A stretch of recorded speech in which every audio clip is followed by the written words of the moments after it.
Good evening, everyone. Tonight I'd like to give a proper introduction for my 2007 BMW Z4M Coupe. It's been long overdue. I've actually owned this car since November of 2013.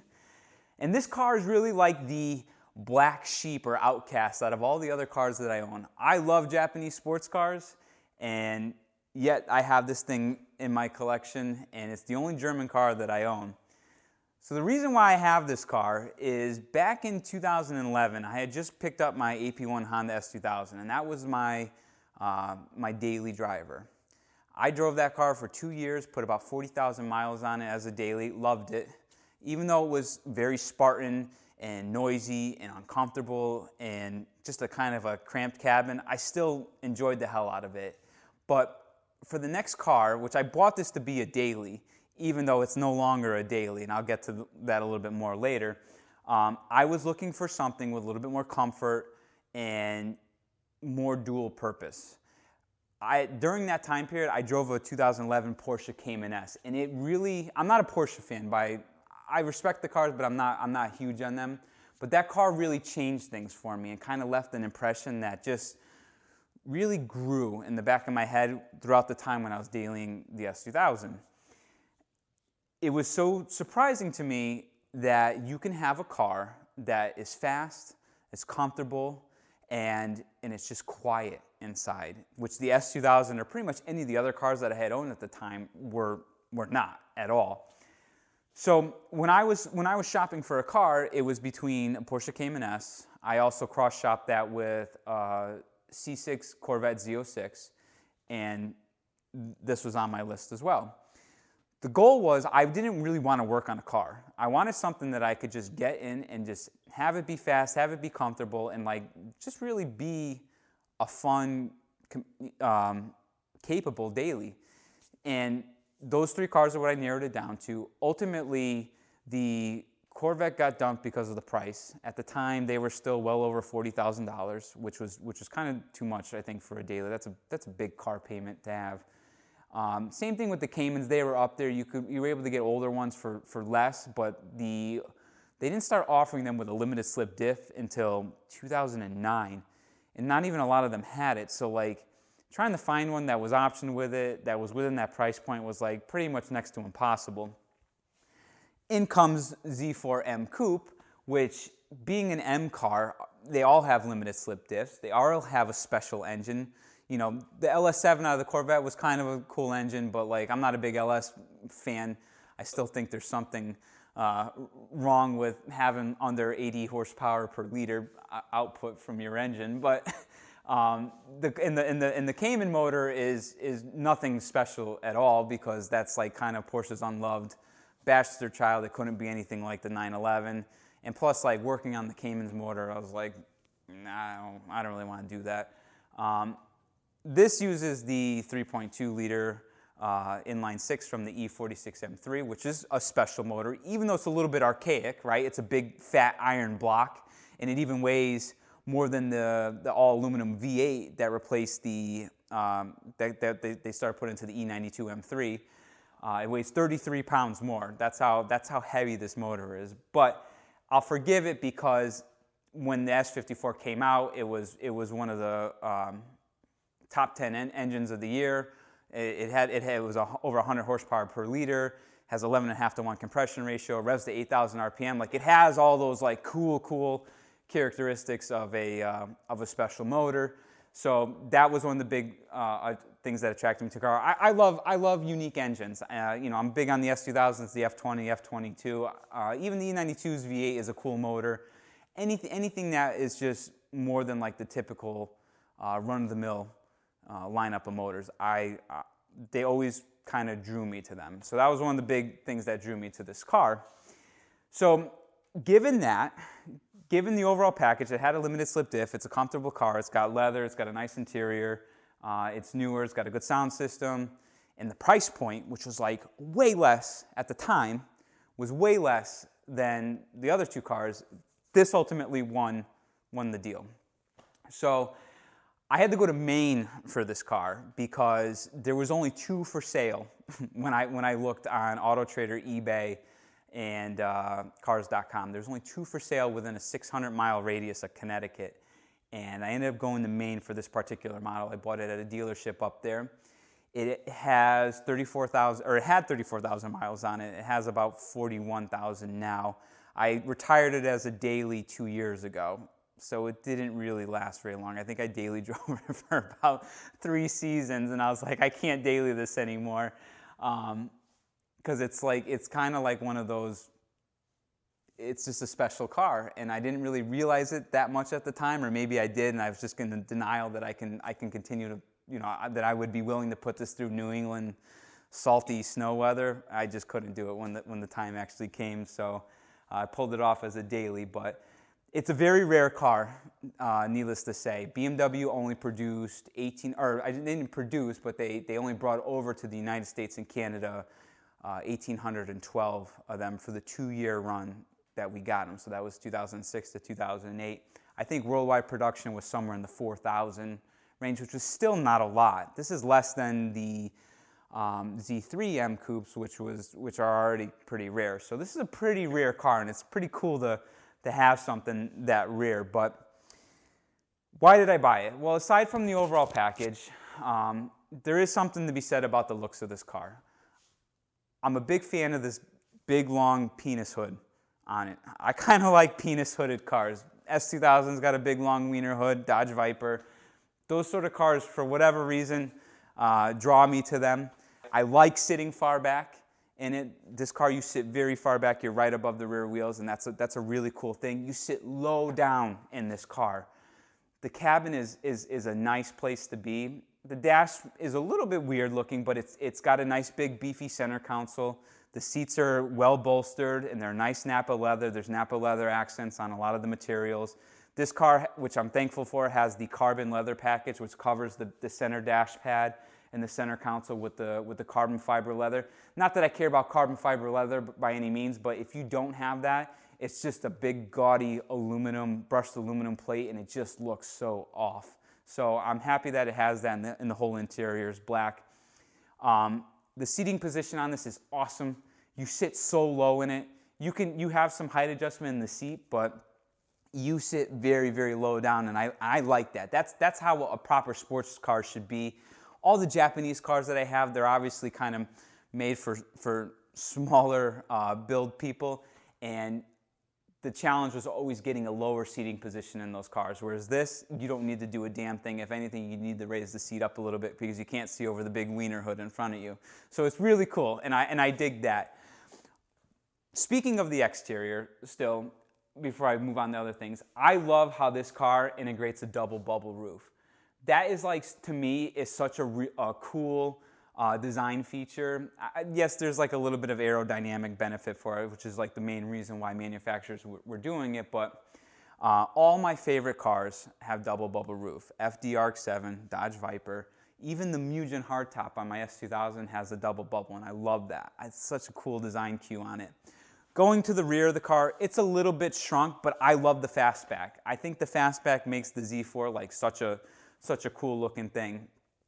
So what BMW did for this car is they took a Z4 chassis and they put the fixed roof on it. This was at the time, so this makes a very rigid chassis. At the time, this was BMW's most rigid chassis car, and I think it may be a little bit, I think it still may be more rigid than the E92 M3, but don't quote me on that. But I know at the time, this was the most rigid car.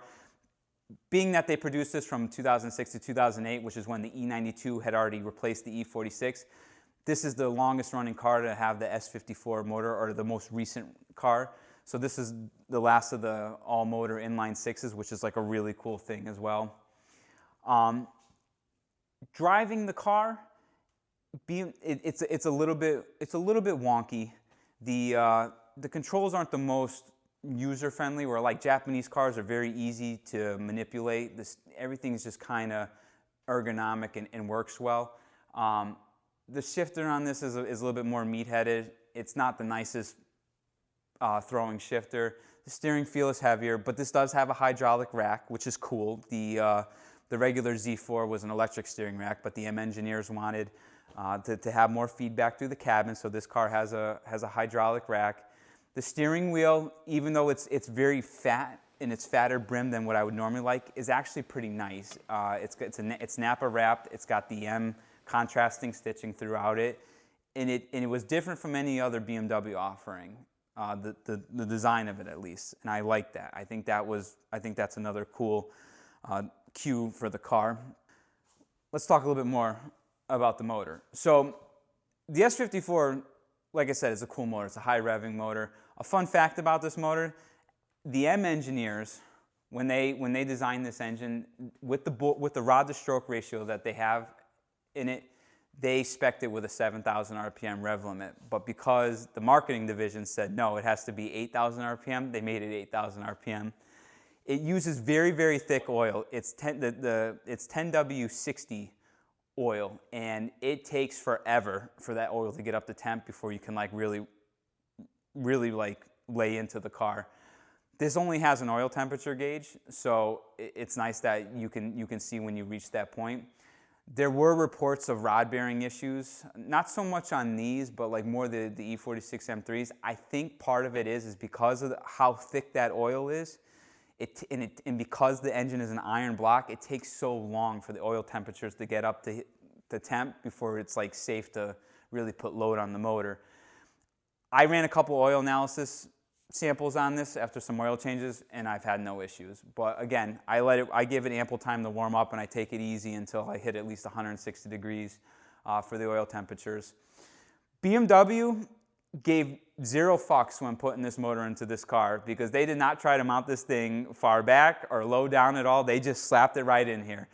But at the same time, because of the big bonnet, because of the big engine bay, things are a little bit easier to get at, which is nice. Overall, working on this car isn't the nicest.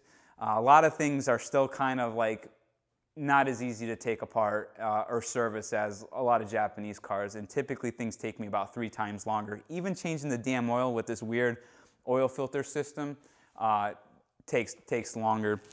But I'll forgive it because, again, this is my only BMW. I don't think I hate myself enough to own another one and actually maintain it without paying somebody else to do it.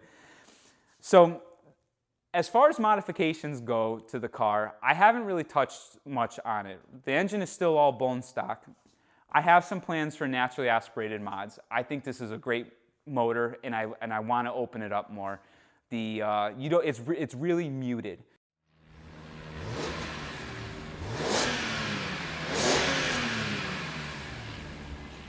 You don't hear the ITBs. So this is a factory ITB car, which is like pretty fucking neat. Who puts ITBs on their cars from the factory? Not very many people.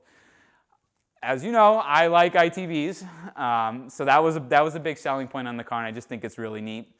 But they use a very thick plastic composite airbox for them, and it completely muffles them. So even though you have ITBs, you can't hear that noise. But the motor I think it just needs to be opened up a little bit, and so not going to go crazy with the build on this.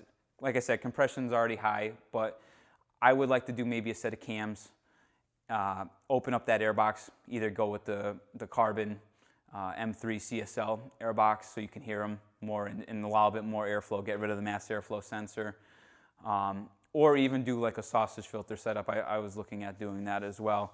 But full exhaust, nice header, and a tune, and we'll see where that nets us. I think that should be good for some decent gains. Moving to the suspension, that's the actually place that I have touched a little bit. So BMW let this thing leave the factory, and it was like kind of not finished being tuned. An E46 M3 or actually pretty much any of the M3s drive wonderful out of the box, and that's because that's really BMW's flagship car, and they spend a lot of time tuning suspension to work right. This car, they just kind of slap shit together, and they're like, all right, good. The front is a modified E36 M3 suspension, while the rear is all E46 M3. It's literally identical, from the differential to the rear trailing arms to the axles. Everything is M3. You can swap out E46 M3 components for the rear of this car. Where they modified the E36 M3 in the front, if I'm not mistaken, it's the shock length. I think the shocks are longer on this, and maybe something with the mount with the hub is a little bit different as well. But I did start tuning the suspension a little bit because the car has some snappier tendencies. Now I think part of that's because the wheelbase is shorter on this. It's a 98 inch, I believe it's 98 inch wheelbase, somewhere in there. All the M3s are over 100 inches. So when the car straightens out from a slide, it's a little bit snappier.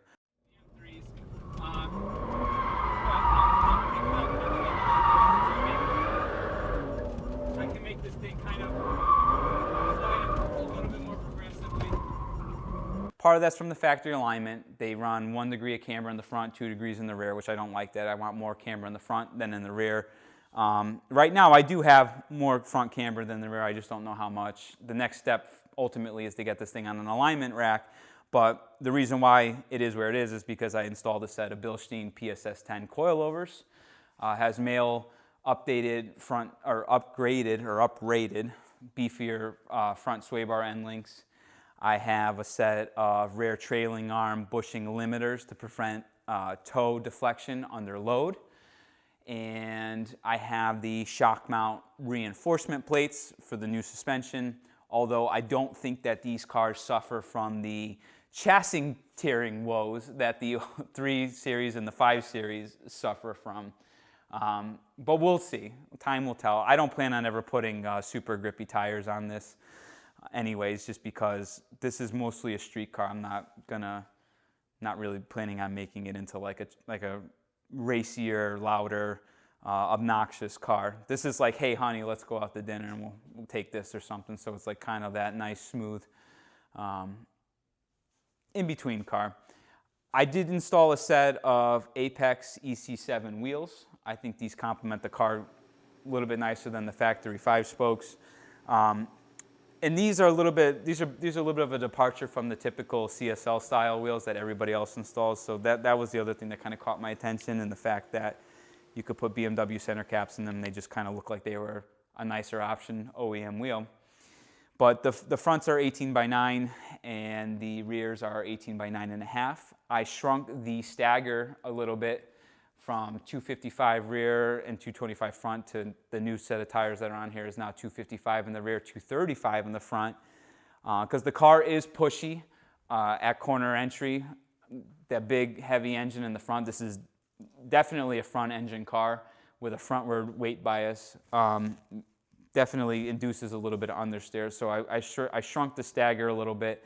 I actually haven't driven on these tires yet because I put them on over the winter, and we're right at the tail end of winter here, so I will be able to do a proper road impression for this car shortly.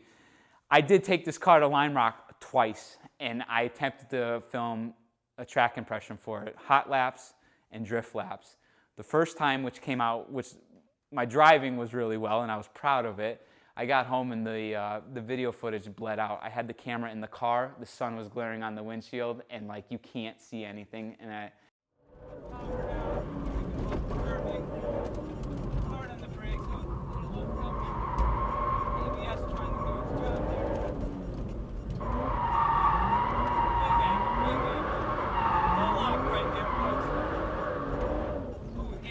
I'm so disappointed by that. I brought it back again this past year for a day, and I got through the hot laps, and on the drift laps, 2 drifts in, I quartered the rear tires. Both failed attempts, so that's something that I'm going to have to do going forward. I'll definitely be able to get a road impression out for this car soon enough, but that's pretty much, I think that's pretty good for an introduction for this car. This is a very unusual car. If you guys have any questions or anything you want to know about the car, definitely ask me below. I'll do my best to answer that for you, but I hope you found this informative. I hope you're looking forward to kind of diving into this a little bit more, and we'll see where we go from there. So that's it for this intro. Hope you enjoyed it. Done. Have you gone by the sea? I put my whole heart in it.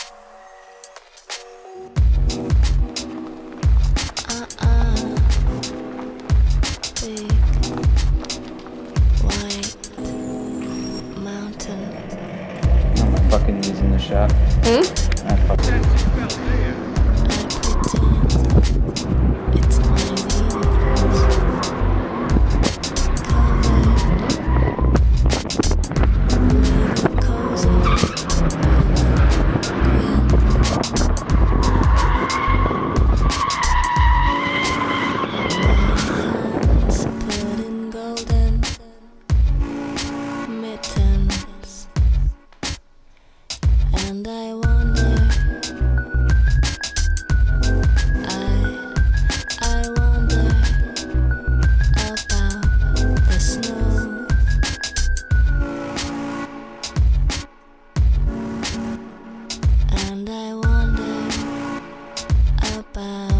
the snow? Have you gone by the sea?